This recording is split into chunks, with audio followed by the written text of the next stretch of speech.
Entonces, la última idea con la que trabajamos en la sesión anterior tenía que ver con el nivel de profundidad que podíamos, con el que podíamos abordar, digamos, la construcción de un modelo de aprendizaje automático, ¿cierto? Entonces hablamos de un alto nivel, hablamos de un nivel intermedio, hablamos de un nivel más bajo. ¿Listo?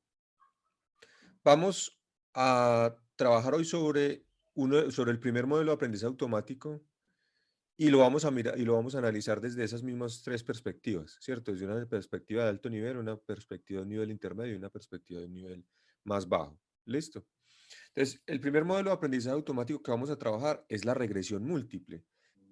Entonces, obviamente vamos a hablar de un modelo de regresión múltiple y polinomial, es decir, un modelo donde tenemos las variables de entrada, x, puede estar elevada al cuadrado, puede estar elevada al cubo y en general puede estar elevada a la m, ¿cierto? Y además podemos tener varias variables. Entonces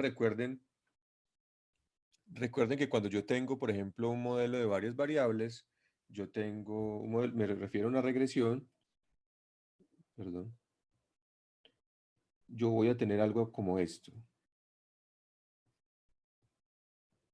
Un peso que está asociado a la variable 1, ¿cierto? Por ejemplo, más otro peso que estaba asociado a la variable 2, más otro peso asociado a la variable 1 al cuadrado, más otro peso asociado a la variable 2 al cuadrado, más otro peso asociado al producto entre las dos variables, más el término independiente. Por ejemplo, ese es un polinomio. Ese sería una función para una regresión múltiple y polinomial, ¿cierto? Entonces estamos hablando de múltiple porque tenemos varias variables de entrada y polinomial porque esas variables también las modelamos elevadas a algún exponente y también multiplicadas, ¿cierto? Obviamente si vamos a mirar uno que sea cúbico, entonces pues vamos a tener x a la 1, x al cuadrado, x al cubo y las diferentes combinaciones posibles, ¿cierto? X1 por x2 al cuadrado, x2 al cuadrado por perdón, x1 al cuadrado por x2 y etcétera. Vamos a tener todas las combinaciones posibles, que eso lo veía uno pues por allá, por ejemplo, en el álgebra, si lo recuerda. Entonces, ese es el modelo que tenemos. De la clase pasada también ya podemos, por ejemplo, podemos decir que, bueno, este modelo lo podríamos resumir aquí simplemente como wj por x a la j, ¿cierto? En este caso particular de que solamente tenemos una variable, ¿sí? Y aquí tenemos que m es el orden del polinomio, ¿cierto? Y que necesitamos ajustar w, que es el vector que reúne a todos los parámetros de este modelo, que son los pesos que acompañan a las diferentes variables. ¿Listo? Entonces, en este caso particular, la función polinomial que hemos escogido corresponde ¿a quién? Al modelo, ¿cierto? Que vamos a usar. Necesitamos entonces definir el criterio por el cual vamos a ajustar los parámetros del modelo. El criterio que se utilizaba en ese caso es el criterio del error cuadrático medio.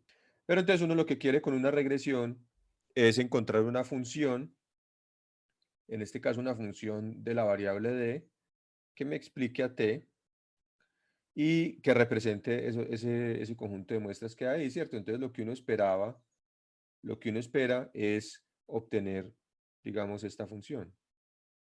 Este es el f de x que yo estoy esperando, ¿cierto? Este f de x para un problema de dos dimensiones, entonces tiene una pendiente, en este caso multiplicada por la variable de entrada que es d, más, eh, más el término independiente, ¿cierto?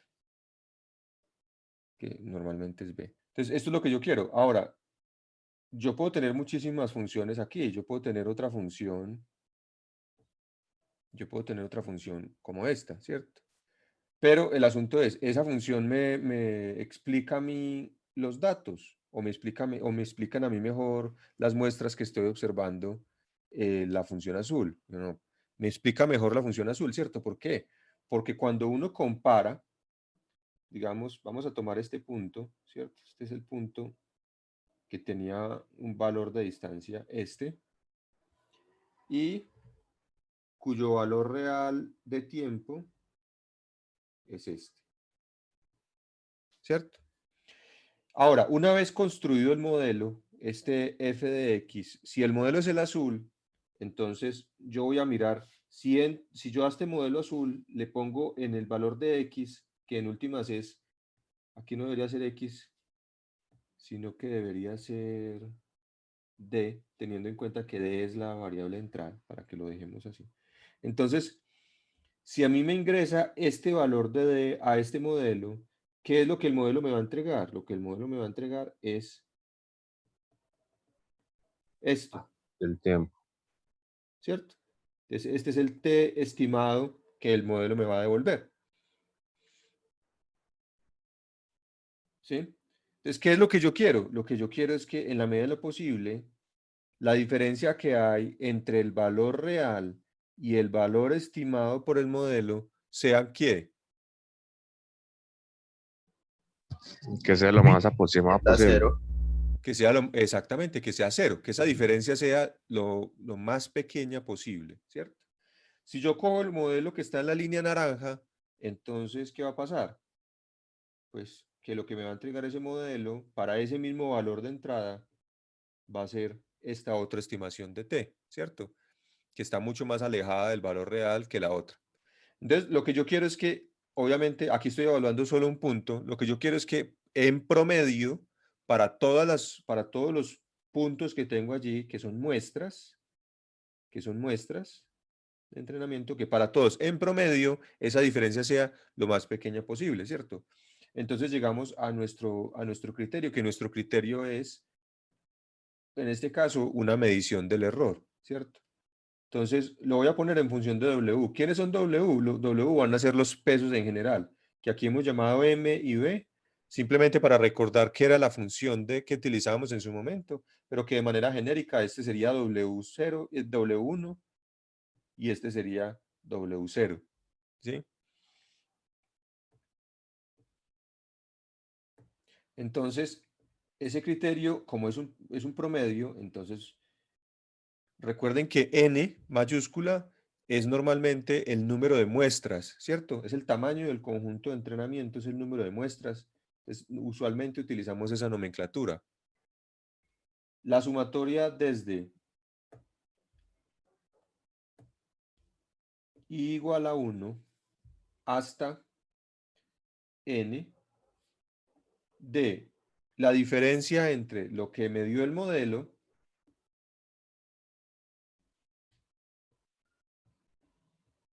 para una observación XY menos lo que teóricamente me debería haber dado, que es el valor real, elevado al cuadrado, ¿cierto? Ese es el error cuadrático medio. Lo que hay aquí dentro es el error cuadrático porque está elevado al cuadrado y medio es porque es el error cuadrático promedio. Y aquí estamos sacando el promedio de esos errores cuadráticos para todo el conjunto de entrenamiento.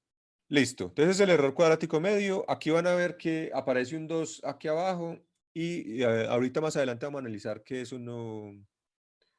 Realmente hay una razón por la que está ese 2 ahí, pero no cambia absolutamente nada lo que nosotros estamos tratando de buscar. Listo.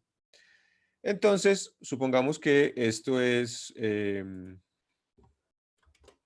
supongamos que estos son nuestro conjunto de muestras, las bolitas azules, ¿cierto?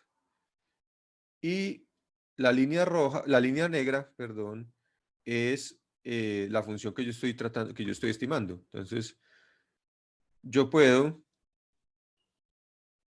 si cambio el conjunto de datos, por ejemplo, miren que los datos ahí están, el conjunto de muestras en este caso, está siendo generado aleatoriamente.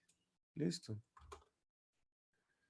Y entonces yo también escojo aleatoriamente uno de los punticos y lo evalúo en la función, ¿cierto? Entonces, estamos obteniendo exactamente el mismo análisis que estamos haciendo ahorita. Ahora, ¿ustedes creen que esta función negra que está aquí, esta función que representa esta línea negra, es un buen modelo para el conjunto de muestras que está en azul? No, profe. Yo necesito una cuadrática.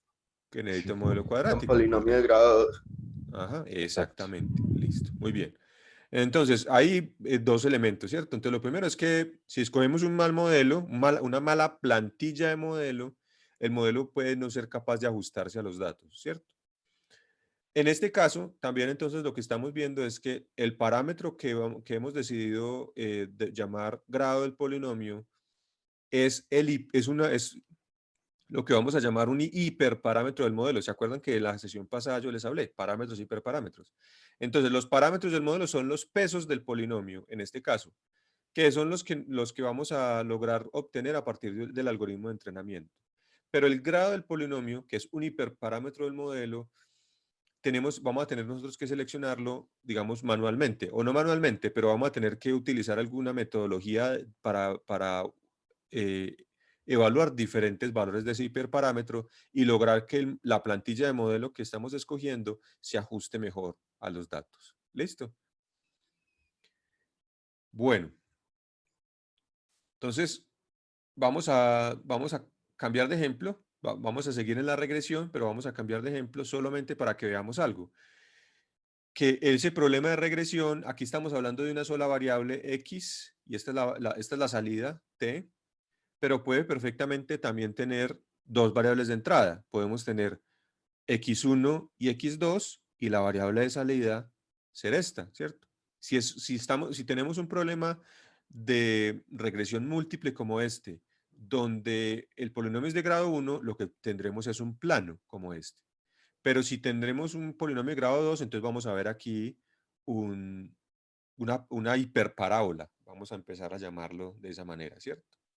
O una hiperesfera o alguna superficie diferente, ¿sí? Entonces, este plano que hemos creado aquí, yo lo creé utilizando, este es el valor del polinomio real. Entonces tiene una variable x1, una variable x2, y el peso de la variable x1 es 3, el peso de la variable x2 es 7, y el término independiente es -2. Siempre es necesario tener término independiente. ¿Qué pasa si yo a mi plantilla de modelo no le pongo término independiente? En este caso, pues, que estamos hablando de un polinomio. Siempre pasa por el origen, o más bien, yo obligo al modelo a pasar por el origen. Recuerden que el modelo en este caso, que es ese polinomio, la idea es que nos represente el conjunto de muestras. Entonces, si mi conjunto de muestras, vamos a ponerlas aquí en este color, si mi conjunto de muestras no es ese que está pintado abajo, sino que es este,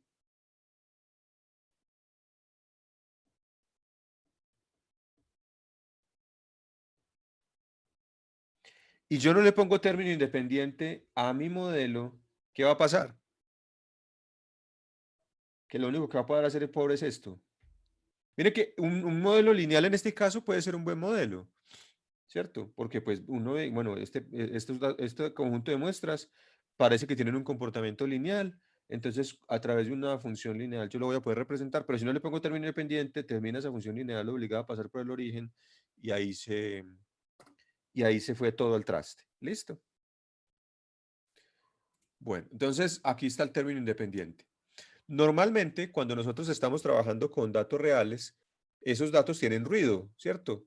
Porque estamos capturando datos que provienen de un formulario y por alguna razón las personas llenaron la información que no era, porque por ejemplo estamos hablando del problema de aprobación de créditos y entonces alguien puso un dato que realmente no es del todo cierto y que no se podía comprobar o porque estamos trabajando con la aplicación del dispositivo móvil y entonces capturando datos del acelerómetro y del giroscopio, pero ya discutimos que podía la gente moverse, por ejemplo, de determinada manera y entonces generar ruido en esa lectura que yo estoy haciendo del acelerómetro y del giroscopio. En fin, el ruido en la información que nosotros vamos a procesar siempre va a estar. Entonces, eso equivaldría, por ejemplo, a que si asumimos que puede haber algún ruido en la medición, entonces en lugar de tener este plano así perfecto, la información que nosotros vamos a procesar se va a ver así. Esta es la información que vamos a procesar. Aquí todavía no tenemos, entonces, no tenemos los coeficientes. No tenemos estos coeficientes del modelo. Tenemos es una medición de valores de entrada-salida. tenemos para cada medición que contiene dos variables, x1 y x2, o sea, un vector de dos valores, tenemos su valor a la salida, que es esto. Y cuando los graficamos, nos dio así, ¿cierto? Entonces, ¿qué es lo que nosotros vamos a querer cuando estamos haciendo el proceso de aprendizaje automático? Ah, venga, ¿qué modelo me describe a mí esto? ¿Para qué? Para que posteriormente, cuando a mí me ingrese un x1 y un x2 diferente, yo pueda devolverle un valor en la variable de salida target o como la hayamos llamado. ¿Sí? Entonces, desde una perspectiva de alto nivel, ¿qué haría yo? Ah, bueno, listo. Yo conozco una librería muy buena para modelos de Machine Learning que se llama Scikit-Learn, ¿cierto? Y entonces, esta va a ser nuestra librería más importante.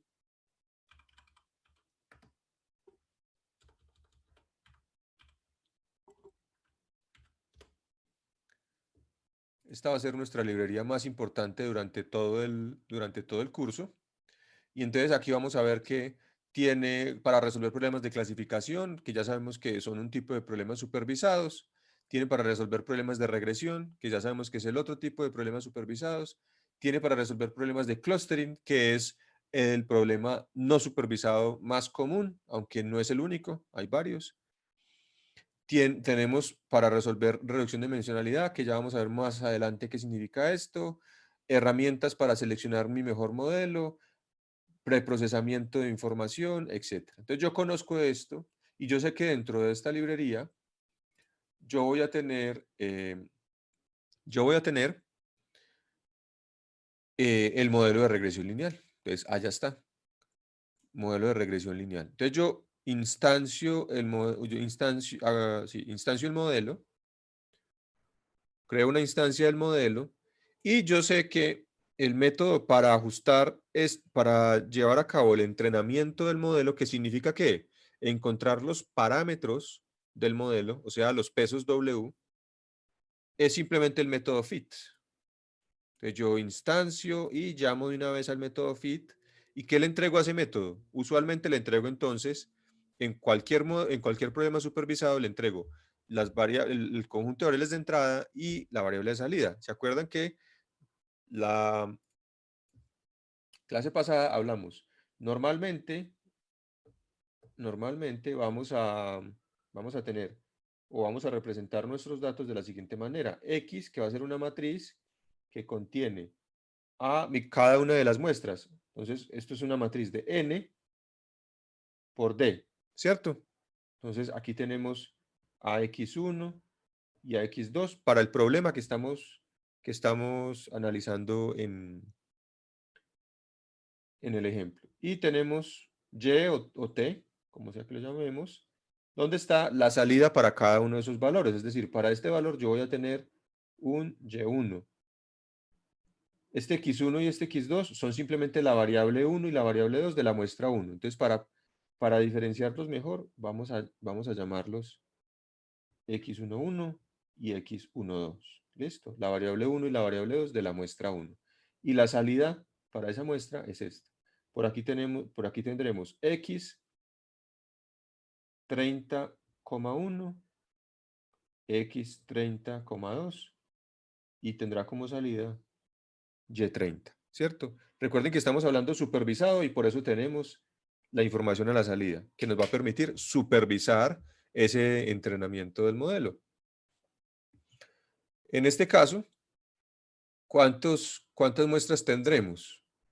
Entonces, si ustedes observan, por acá se creó la variable 1, x1, y esta función que tenemos aquí, linspace, lo que hace es generarme, en este caso, 100 valores entre menos 10 y 10 linealmente espaciados. Eso es lo que hace esta función. ¿Listo? Y luego yo simplemente creé la variable x2 como el producto de x1 por 2. ¿Listo? Entonces tengo 100 valores. Significa que tengo un n igual a 100. ¿Vale? Entonces, aquí le tengo que entregar una matriz con la estructura que acabamos de poner en el tablero. Entonces, para poder crear esa matriz, simplemente estoy aquí concatenando las columnas. Esta es la columna que contiene la variable x1 para las 100 observaciones. Esta es la columna que contiene la variable x2 para las 100 observaciones. Con esta instrucción lo que estoy haciendo es simplemente concatenarlas en una sola variable de tipo array, y la salida está en y2. Recuerden que y2 es la variable y, pero a la que le sumé el error. ¿Listo? La que está un poquito ruidosa. Entonces, una vez yo hago esto, este modelo me hace todo, ¿cierto? Y entonces, una vez ya está entrenado, yo incluso puedo hacer predicciones. Yo le puedo decir, venga, ¿cuál va a ser entonces el valor de y si yo le pongo como entrada una muestra que tiene como variable x1 8 y como variable x2 5? Y entonces me va a decir, mire, la salida es 55.817. Esta sería la predicción.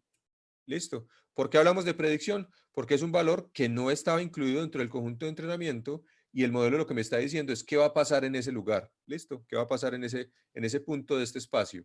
Entonces yo me voy a 8,5 y miro, y entonces ese es el valor que me entrega. ¿Listo? ¿Y cuáles fueron los parámetros del modelo?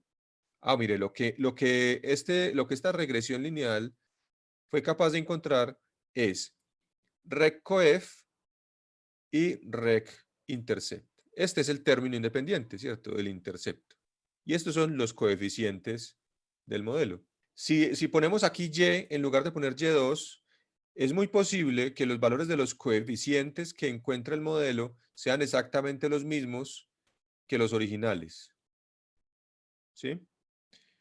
Cuando tenemos un poco de ruido, no podemos garantizar que eso va a pasar.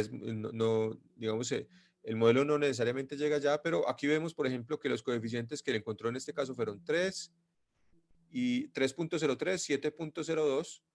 Recuerden que el original era 3, 7, y el término independiente era -2, y él encontró un -3.54. Aquí hay una diferencia un poco más grande, ¿cierto? Si en lugar de hacer eso ponemos aquí y, entonces sin poner el nivel de ruido, entonces es posible que, a ver, vamos a volver a correr esto. Miren que cambió. ¿Por qué cambió el valor? Porque están cambiando los datos. Están cambiando las muestras con las que yo estoy entrenando. ¿Sí? Miren que el ruido es ¿qué?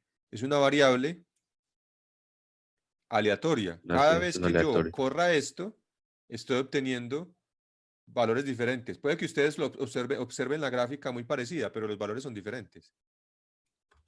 Si lo hacemos con el valor de y original, miren los valores de los coeficientes, 3, 7 y -2. ¿Ven? Son exactamente iguales a los originales. Entonces, es por el hecho que tenemos entonces datos con ruido, es que los valores de los coeficientes no salen exactamente iguales a los teóricos, ¿cierto? Pero en todo caso, aquí están los valores de los coeficientes. Pero desde el punto de vista de alto nivel, miren que yo creo esta instancia, ajusto el modelo a los datos de entrenamiento. Lo único que tengo que saber aquí es que para poder entrenar un modelo de aprendizaje automático, tengo que tener variables de entrada y variables de salida. Y que si yo llamo al método feed, él me crea un modelo, y que si yo después, cuando creo ese modelo, llamo al método .predict con una muestra nueva, él me va a devolver una predicción. Punto. Aquí ni siquiera tenía que saber que el modelo se tiene que entrenar con un error cuadrático medio, ni siquiera tengo que saber cuáles son los parámetros del modelo, nada, ¿cierto? Esta es una aproximación completamente de alto nivel, ¿listo? Entonces, ahora, el problema es que si los datos que tengo, por ejemplo, fuesen estos, si el conjunto de muestras que tengo fuesen estas, y yo no sé nada más del modelo, que lo único que sé es instanciarlo y llamar al método feed, que lo puede hacer pues cualquiera, entonces yo no voy a saber que, por ejemplo, no, yo necesito aquí crear un polinomio de grado mayor, porque esto no me va a funcionar, ¿cierto? O no voy a saber cómo medir un error. Entonces, bueno, podemos medir el error. Aquí lo voy a medir manualmente, aunque existen dentro de la librería que vamos a utilizar, existen métodos con la mayoría de las métricas que nosotros vamos a utilizar. Pero aquí estoy implementando el error cuadrático medio simplemente para que ustedes vean manualmente cómo sería la implementación, que es muy sencilla, ¿cierto? Aquí tengo el W. Este error cuadrático medio recibe el W, que es el vector de pesos, recibe las variables de entrada X, y yo le adiciono a esa variable de entrada X una columna de unos. ¿Para qué? Recuerdan que la sesión pasada hablamos de que podíamos representar el polinomio como W transpuesto X, pero el término independiente del W, acá este W,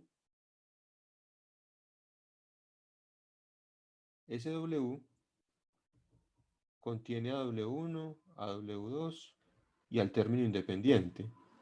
Entonces, para poder hacer esa multiplicación que hay allá, X tiene que ser X1, X2 y un 1, para poder que ese 1 se multiplique con este, ¿cierto? Entonces, ese es el 1 que yo estoy colocando allá. ¿Listo? Cuando lo hacemos sobre la matriz completa, es decir, cogemos a X o la que teníamos aquí arriba y le agregamos, digamos, toda la columna de unos, a esta matriz usualmente le llamamos la matriz extendida. ¿Listo? Esto es X extendida. Y lo hacemos simplemente para que el algoritmo no sea más compacto, para poder hacer ese algoritmo más compacto. Entonces, aquí le estoy agregando esa columna de unos, y luego simplemente entonces hago el producto punto en pidot entre W y este X.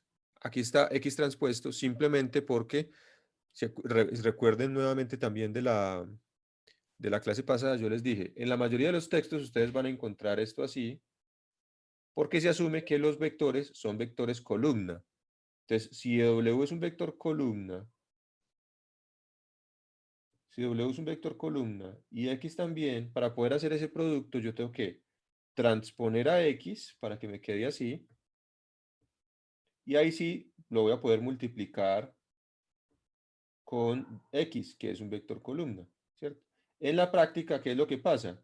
Que normalmente todos los vectores, normalmente, o la mayoría de los casos, los vectores son vectores fila y no vectores columna. Entonces, si los vectores son fila ambos, yo voy a veces lo que tengo que hacer es transponer el segundo, para que me quede este así y este así. Por eso acá está al contrario, no W transpuesto X, sino W por X transpuesto. ¿Listo? Entonces, un vector W que es de 1 por D más 1, por un vector que es de D más 1 por 1. ¿Listo?